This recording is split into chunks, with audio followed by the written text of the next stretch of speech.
Part two of the book is called Unveiling the Invisible. The invisible things that really rule the universe. Now, it's like, of course, like, I kind of say this all very lightheartedly, but let me tell you, I spend hours of time journaling, researching, introspecting, and it's taken me a long time to integrate, let's say, just being day-to-day life, being the joy of being alive, all while you are introspecting and learning more about the infinite possibilities of going inward. So one of the very first things I want to share with you is this beautiful story. I talk a lot more about this in chapter 2, but I just want to tell you from my mouth what happened. So one day I was with my son in the Children's Museum, and they have all these exhibits, and they have butterflies up on the wall. Of course, they're not alive. And one of them looked like an owl.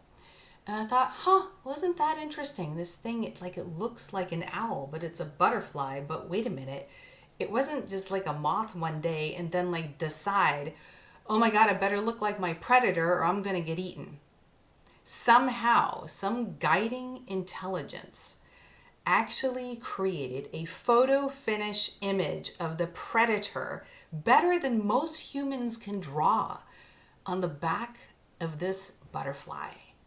Now think about the intelligence that it takes to do something like that. And nature is filled with these examples. So that is a divine orchestrating intelligence that we might try to understand these things with our mind, even through deep meditation. But really, our minds are human. We are limited in consciousness.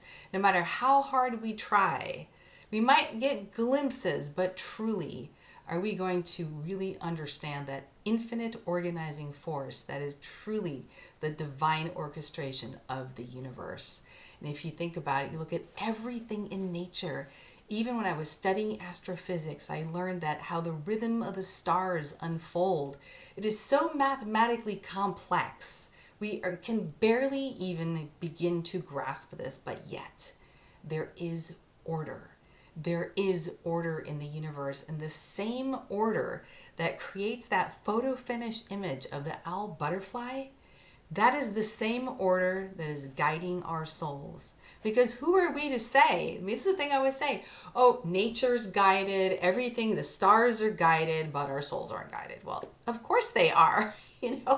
We just can't tell. Every now and then, we might get glimpses of this higher consciousness, but as long as we're doing our best to lean in and say, universe, higher power, God, whatever you want to call it, please guide me. You turn it over, you do your best. How am I meant to be a vessel for you? You do your best, and then the lessons that you get are the ones that will undoubtedly expand your soul. And I think we've all been through ups and downs in life. It is not all peaches and roses, compared to the definitions of how we define good or bad. Some things are very challenging, but in each one of those challenges, we are given the opportunity to become more compassionate towards ourselves and towards others, and to further expand our consciousness. And it takes a lot of work. It's a lot of work. It's like shadow work, meaning you have to go face the pieces of yourself that you're just like, oh my God, do I really need to look at this? Where am I holding on to anger, jealousy, frustration? Where am I not trusting the divine? Where do I have preconceived notions of how life should be or how other people should lead their lives?